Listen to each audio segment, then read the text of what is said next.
Welcome to Prince Shorten House, exercise number 89 and 90, Sir Kailash Chandra, 140 words a minute. We ready? Start. The honorable members who have spoken before said that the small growers get the correct price from the board. This is not so. The entire bulk of the profits they make in the home market and in the foreign market is kept by the bigger growers and dominate this coffee board. The price they get is more than what they pay to the small growers. That is the complaint of the small growers. So it is not correct to say that the profits this board makes are equally distributed to the small growers. Hence, the conflict between the big growers and the small growers is increasing. Therefore, it is necessary on the part of the government to do justice to the small growers. The government thinks that by taking powers for nominating the president of the board, it is able to do justice to the small growers. The number of the small growers is 34,000 while the number of the big growers is 590. Most of the seats reserved for the growers in the last board were monopolized by the big growers. The majority of the seats were held by the big growers and the number of seats the small growers got was very meager. It was not more than 4 if my recollection is correct. What the government should have done was to give equal representation to the small growers. They should have asked the growers to return their representatives or to give a panel of names from which government could have chosen some.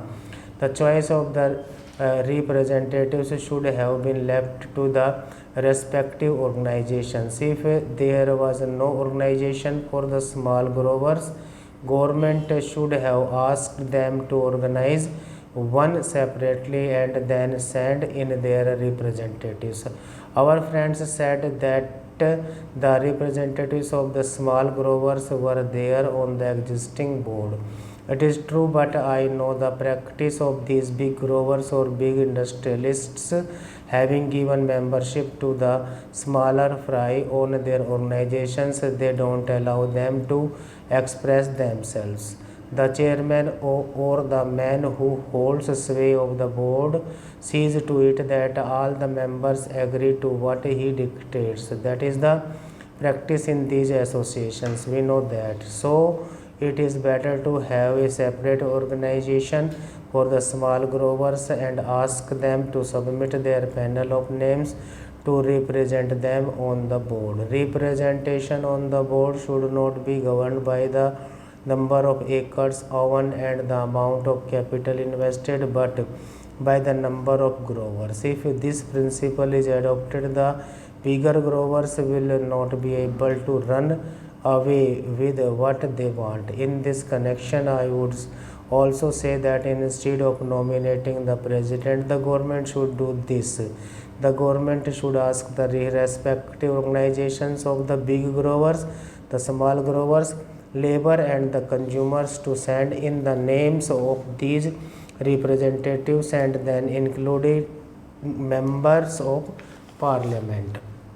Then the board constituted in this way should be asked to elect its chairman. If this procedure is adopted, then the government can see that no big grower is elected to the chairmanship. In that case, only a man who can command a majority in the board will be elected, and that man will see to it that justice is done to all the interest concerned. But here the government, in the name of taking over control of the industry, wants to bureaucrats the whole industry. I don't think that by bureaucratizing the board, the government will be able in any way to help the industry to develop or to bring about better working conditions for the labor. One member in the select committee said that no representation should be given to labor.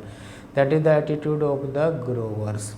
That is the attitude generally of all employers in this country, but it is just on their part to deny representation to labor as well as to the consumers. Certainly, the rights of these people should be organized, but personally, I don't think that by merely giving representation to labor on the board to government can do justice to labor. It is true that the minister in the select committee as well as in his reply to the debate in the other house said that the working conditions of labor were very pitiable and deplorable and should be improved. Sir, there was also a petition sent to the Lok Sabha by the employees of the coffee house recommending to the house that their petition should be considered. The employers deny the rights of the workers and they say that they have made all efforts to develop the industry in all these 13 years. At whose cost? It is at the cost of the workers by paying them low wages. They have made a huge profit, which is expressed in the reply of Mr. Radcliffe to question of the Honorable Minister for Commerce and Industry that he has been distributing a dividend of 13.5% in 1 year. In 1 year, he has given 20% dividend, in another year 27%, and in yet another year, he gave 19% to his shareholders. At the same time, this big dividend is after deducting the expenses including depreciation, taxation, reserve fund and reserve fund to capital invested. Apart from all these, they have made a net profit so as to distribute an average dividend of 13.5%. Can anybody imagine that such an industry should be allowed to distribute this high dividend at the cost of the poor labor who actually produced this profit? Certainly all the cost of the poor labor and the people, they have got this profit. The coffee houses are getting coffee at the rate of rupees 210 per kilo. At the same time, how do they sell coffee there? Next para. Now there is another aspect of the rubber industry, namely the rubber producing industry, which has been entirely left out of the consideration of this bill, that is the rubber manufacturing industry. My honorable friend Mr. R.P. Sinha has rightly pointed out that aspect. We find that Indian rubber production has been consumed by the rubber manufacturing industry in India. So here is the question of increasing Indian production. As with the tea trade and question of export, as yet the structure of the tea trade and the trends of the tea trade are such that it is mainly dependent on export, and whenever there is any loss of export market, there is a hue and cry of a crisis. But in the case of the rubber industry, all the rubber produced in India is consumed by the rubber manufacturing industry in India. Rubber is a very important commodity and this industry should also be developed here. There is a deficit in Indian production, so the government thinks of allowing import of rubber. If the production of rubber is increased by 27,000 tons a year, that will be consumed in India. That is all very true. So my point is that in connection with the development of the rubber industry, we cannot leave the rubber manufacturing industry out of our consideration. These are closely connected with one another. Coming to the question of the rubber manufacturing industry, my friend Mr. R.P. Sinha has rightly pointed out that it is also dominated mainly by foreign companies. The rubber manufacturing industry in India produced various types of rubber goods from tires to waterproofs and other rubber materials. They produce tires and tubes, cables, general mechanical goods including roofing, footwear and so on. But the predominant position in the rubber manufacturing industry is occupied by Messrs.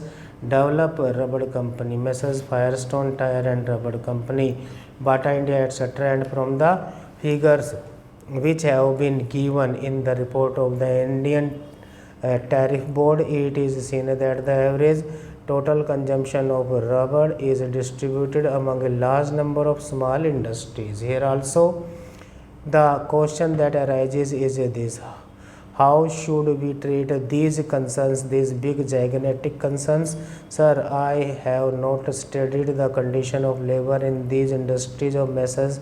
Develop, Firestone and Goodyear Company. Therefore, just now I am not in a position to give you the picture of their condition, but the question is that from the price of rubber in India in relation to the world price of rubber, these people are mostly benefiting. It is true that prices cannot be fixed in such a way that the big concern will pay one price for the rubber and the small concern will pay another price for rubber. Here also the main question that comes is this: if we want to develop the small units, the question arises of putting some check on the profit made. These big foreign concern must go.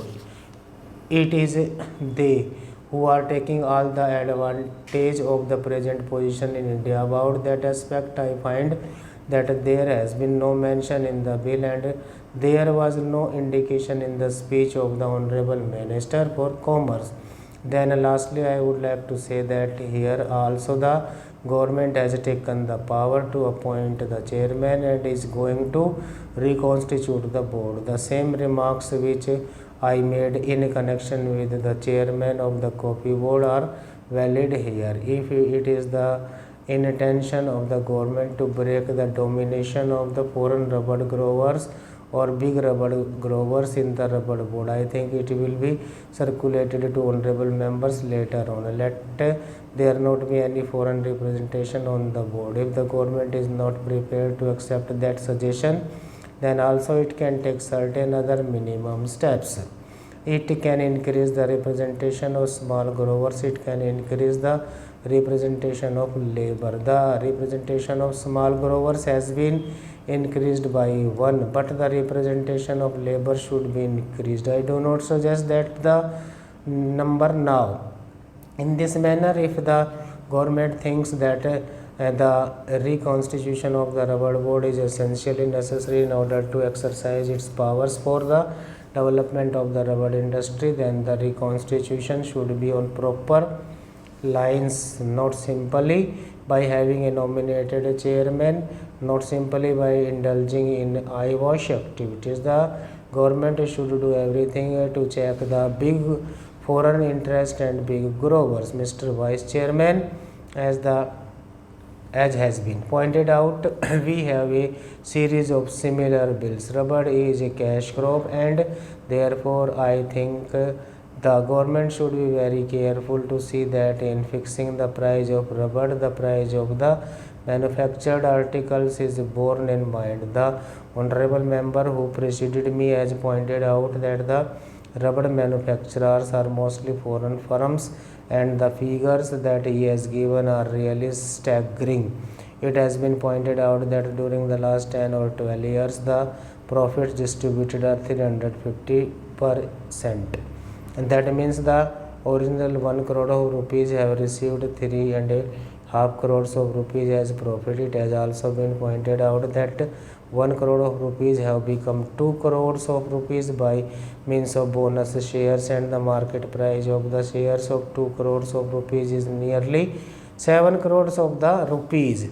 That means that the original 1 crore of rupees become 10 crores of rupees in our country.